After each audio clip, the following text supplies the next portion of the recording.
Well, this is supposedly the start of the boardwalk down to the Koala Bay mud flats. So we're going to go and see if we can find the start of it, walk down and have a bit of a look at it. This is true Aussie bushland, not something you'd want to get lost in, but there's a few bities out here, but nothing bad. Nothing, well, I shouldn't say nothing bad. I should say shitloads of bad things. Oh, a little butterfly. Cool. Yeah, mate, well, you get your black snakes. They usually hear you coming, but they're pretty shy. They'll get out of your road, they'll leave. But if you come across one, just back away very slowly. As soon as you look away from it, you'll look back and it'll be gone. The other things that you might find interesting, we do have funnel web spiders. But mate, you've got to be unlucky to get one of them. You've got to be digging in the dirt, scratching around for things. I don't, you know, like in my 50 odd years of living in this country, I've come across two. And they were close, but I knew what they were, so I left them well enough alone. A little story, I was down at Narooma, which is further down the coast, and I was out prawning one night, and I thought, wow, that's a big prawn. So I scooped it up with my net, went to pick it up and went, that's not a prawn, that looks scary. So I carried it all the way back to the caravan park and showed my dad. Dad and Mum freaked out. It was a blue ring octopus I'd caught swimming past me in the middle of the night. How lucky was I? It didn't grab on and bite me, I'd be dead. So, you know, living in this country, or I suppose a lot of other countries, there's a lot of dangerous animals out there if you don't have respect. You just need to, you know, they've been here before us, they'll probably be here after us. So, you know, I give them a lot of respect, because when something that small can bite you and kill you within 12 minutes, like where I'm going, there's no way anyone could get to me in 12 minutes. Let alone help me or save me. I'd have to get taken to the nearest hospital, which is 20 minutes away. Yeah, nah. So it's always good to wear good footwear and good pants.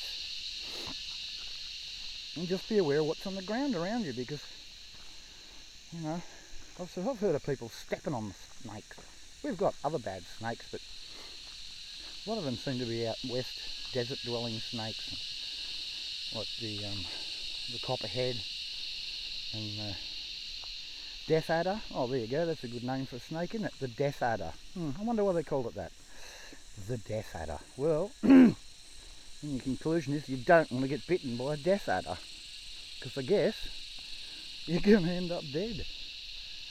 Well, look, here we go. This boardwalk was put in by our local community service people to because it gets really wet down here, so they put this, like, I think it's recycled, it's not wood, it's like a recycled plastic, so you can walk through here without getting your tushies all mushy. But there you go. I don't know if you can read that. I should jump down so you can read that. There you go. That's it says no alcohol, no camping, no loitering, no vehicles, no fires, walking track, no dogs on leash. Oh, what? What?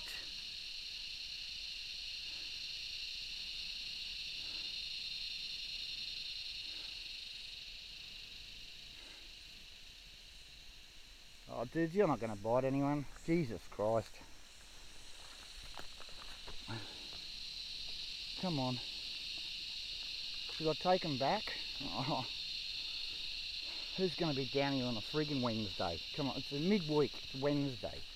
It's not like, oh, look at that spidey web I nearly walked into. Hooly dooly. You've got to watch out for things like that, spidey webs. That means no one's been down here for a while, or someone would have walked into that.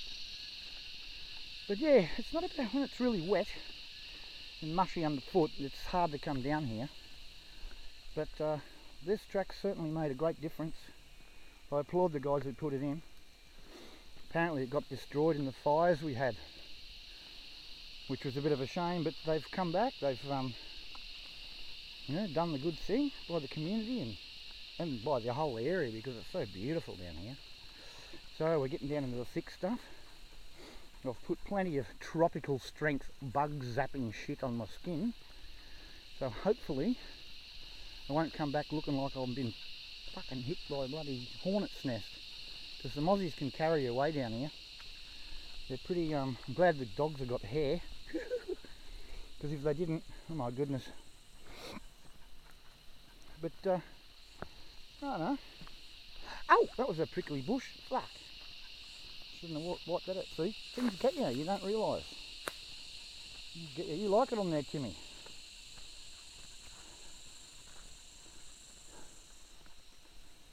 Oh, now we're across that marshy bit back there, which is all marsh. Now we're on a bit of good track.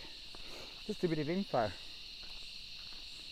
This mud flats years ago is where all the young kids came to learn to drive when they couldn't get their license yet.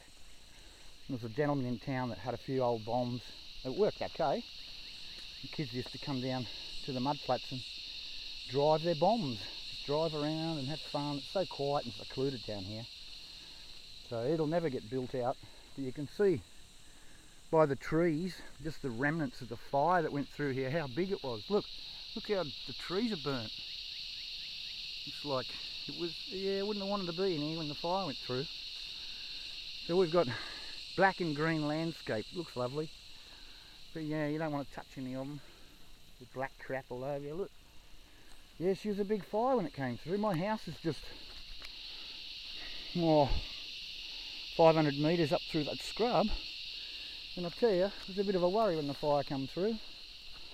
But we've got a great volunteer brigade, and they just did a wonderful job.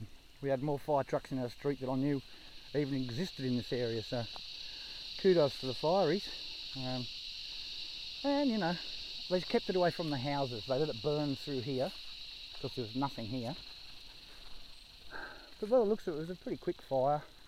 The trees are all recovering, but the old gum trees and these sort of trees in Australia are used to fire. A lot of them need fire to actually get their seed pods open. So, you know, fires have been coming through this country for a bloody long time. And I think the indigenous aboriginals used to use fire to all sorts of things. Herd animals, clear land. Yeah. But we should be getting this soon. I don't know. Yeah, I can see openings in the trees down here, so we're probably like, oh geez, that one got a bit of a, oh that's a, I don't know what that is, palm or some sort of fern, I think, a fern. We have a lot of ferns. I love ferns. They're so pretty, they're so delicate, and they'll grow anywhere, the bastards. Well, I'm no good with plants, I got brown thumbs. So, you know, planting and me, mate. Look, I'm a mechanic by trade, I fix cars. I'll put anything in the ground, mate, it just looks at me and keels over and dies. No matter how much I throw at it or no matter how much I neglect it. We've got a gardening guru here called Don Burke, and he always used to tell me, if your plant's not doing any good, go and bash it with a stick, give it the Burke treatment. Go and chop at it with a pair of scissors and distress it a bit to make it put on some growth. And I've done that, and they've keeled over even fucking faster. So, you know, it just must be me. You know, some people have got it. I know people that can put something in the ground and in a year's time it's like 15 feet high, bearing fruit. It's like, what the fuck? But, you know, oh, and here we go. This is the opening of the mud flats. So, I'll let you have a bit of a look. Then I'll turn the video off because I'm not going to actually follow the hiking track. I think that skirts the edge of the mud flats, because when it's wet down here, mate, it's wet. You can't really do much. But I reckon this is a top little spot if I could fly my helicopter around here for a little bit, even for one battery, and just get a... Yeah, this looks like a good spot. Alright, I'll catch you guys in a minute.